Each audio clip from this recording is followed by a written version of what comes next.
अभी आपको अहम खबर देंगे। आपको बताएं कि इत्तेहादी जमात एमक्यूएम को मनाने के लिए पीटीआई का वफ्द मुत्तहदा के आर्जी मरकज बहादुराबाद गया, जहां दोनों जमातों के दरमियान मुज़ाकरात हुए। मुज़ाकरात के बाद प्रेस कॉन्फ्रेंस की गई, जिसमें खालिद मकबूल सिद्दीकी की जानिब से कहा गया कि -1 का ख्वाब देखने वाले ख्वाब देखते रहेंगे। साथ ही साथ उन्होंने कहा कि इस्तीफा वापस नहीं लिया जाएगा।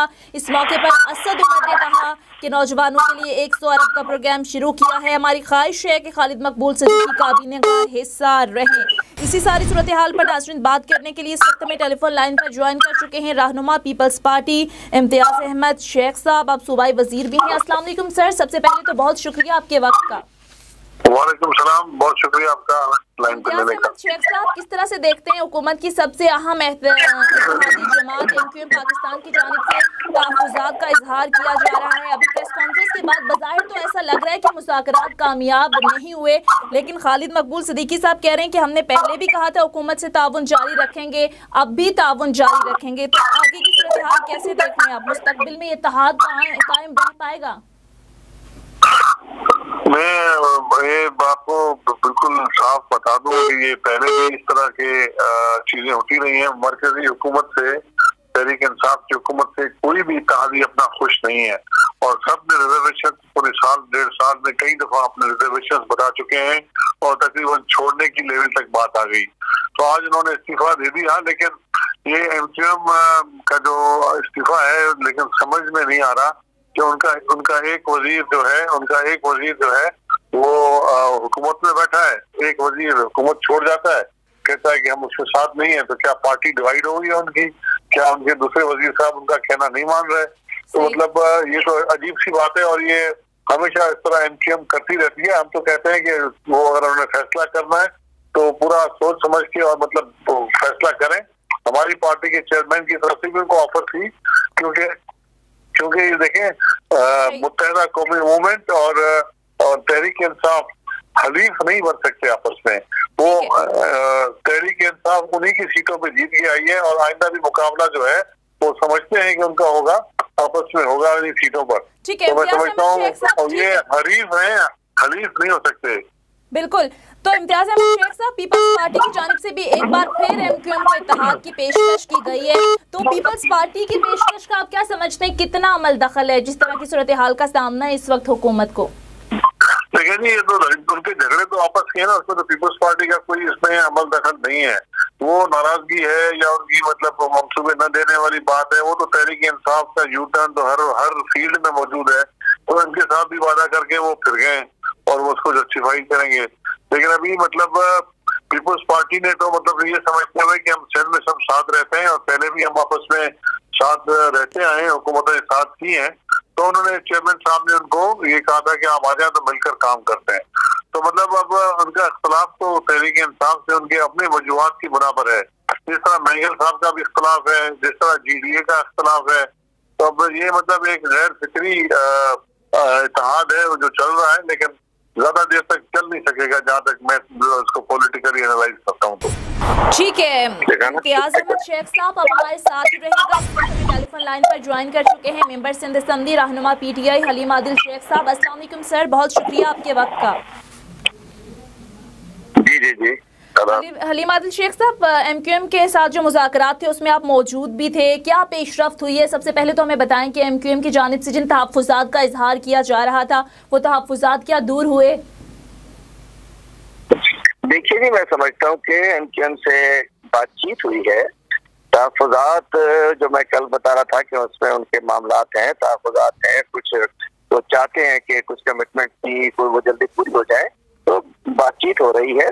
इंशाल्लाह असद उमर साहब ने सारे चीजें नोट किया है और हम चाहेंगे कि इंशाल्लाह इनके जितने भी तहफ़्फ़ुज़ात हैं उनको मज़बूत अंदाज में उसको दूर करें।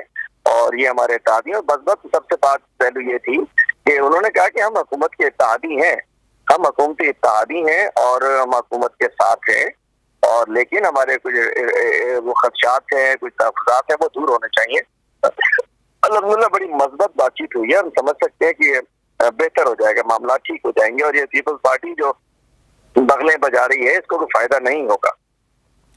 ठीक है, तो हलीम आदिल शेख साहब, जिस तरह के तहफ़्फ़ुज़ात का इजहार किया जा रहा है MQM की जानिब से, बज़ाहिर तो आप कह रहे हैं कि मामलात बातचीत से हल हो जाएंगे, लेकिन खालिद मकबूल सिद्दीकी साहब अभी भी कह रहे हैं कि 100% इस बात पर कायम हूँ, वजारत छोड़ने के फैसले पर अभी भी वो कायम हैं। तो आगे चल के क्या हम देखेंगे कि PTI और MQM का इत्तेहाद जो स्टार्ट में हुआ था, इस इत्तेहाद पर कायम रहेगी PTI या MQM? आगे जाकर कोई ख़तरा तो नहीं है इस जो सबसे बड़े इत्तेहादी जमात है आपकी, सबसे अहम इत्तेहादी जमात है आपकी? देखिए, इख्तियार होता है, उनका इख्तियार है कि वजारत किसको दिलाए जी। इस इख्तियार से तो मैं नहीं समझता कि ये इख्तियार हम उनका ले सकते हैं। वो उनका इख्तियार है। हमारी ख्वाहिश है, हमारी पार्टी की ख्वाहिश है, प्राइम मिनिस्टर की ख्वाहिश है कि खालिद मकबूल सिद्दीकी साहब, आपको पता ही है तो प्राइम मिनिस्टर साहब, हम तो खुद जलते हैं इनसे कि प्राइम मिनिस्टर ने इनको नफीस लोग कहा था। तो लाजिम बात है कि हमारी ख्वाहिश है कि खालिद मकबूल सिद्दीकी साहब ही वजीर रहें, लेकिन अगर पार्टी आगे तो फैसला करते हैं, और हमने रिक्वेस्ट की है उनसे आके कि आप अपने इस फैसले पर नजरसानी कीजिए, लाजिम बात है कि वो सोच रहे हैं, लेकिन बड़े अच्छे माहौल में बातचीत हुई और डायलॉग चलते रहते हैं, इशूज होते हैं, लोगों का प्रेशर भी होता है, उनके वोटर्स का, उनके अवाम का, सबका प्रेशर होता है। तो मैं समझता हूँ कि उस प्रेशर के तहत एक पॉलिटिकली उन्होंने एक डिसीजन लिया है, लेकिन इसका इससे कोई ताल्लुक नहीं है। ये पुराने जमाने की, इसको हम पॉलिटिकल ब्लैकमेलिंग नहीं कह सकते, जो कि पुरानी वाली MQM किया करती थी। ये उनका राइट है, उन्होंने अच्छे अंदाज में बातचीत की और मैं समझता हूँ कि कोई बुराई नहीं है। ठीक है, हलीम आदिल शेख साहब, आखिर में ये बताइएगा, हम देख रहे हैं कि नए साल के आगाज़ में ही हुकूमत सियासी अदम इस्तेहकाम का शिकार होती हुई नजर आ रही है, तो क्या दीगर इत्तेहादी जमातें खुश हैं या उनकी जानिब से भी किसी तरह के तहफ़्फ़ुज़ात का इजहार किया जा रहा है? क्योंकि खबरें ये भी आ रही हैं कि दीगर इत्तेहादी जमातें भी तहफ़्फ़ुज़ात का इजहार कर रही हैं। मेरा ख्याल है कि पिछले साल के इख्तिताम पे तो मौलाना फजल रहमान ने तो तबले जंग बजाया हुआ था। उन्होंने तो कहा था कि उस साल के इख्तिताम में सब कुछ फरागत हो जाएगी। उस वक्त हमारे आप फरमाया करते थे हमारे साथी दोस्त कि जी 2019 के इख्तिताम तक PTI की हुकूमत खतरे में है। तो ये तो डेली बेसिस, उसके बाद एक सुप्रीम कोर्ट के जो डिसीजन है उसके ऊपर हुआ, या तो छुट्टी हो गई, या तो खत्म हो गई, तो कहानी मुक गई।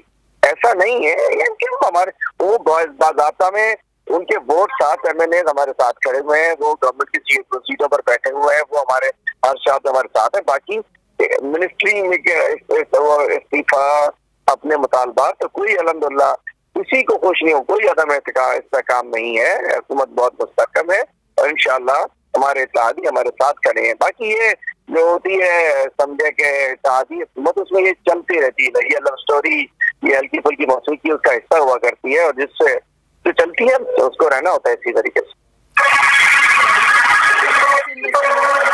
साहब रहनुमा PTI हमारे साथ मौजूद थे, बहुत शुक्रिया आपके वक्त का। नाज़रीन, हमारे साथ इम्तियाज़ अहमद शेख साहब रहनुमा पीपल्स पार्टी भी मौजूद थे, आप दोनों के वक्त का बहुत शुक्रिया।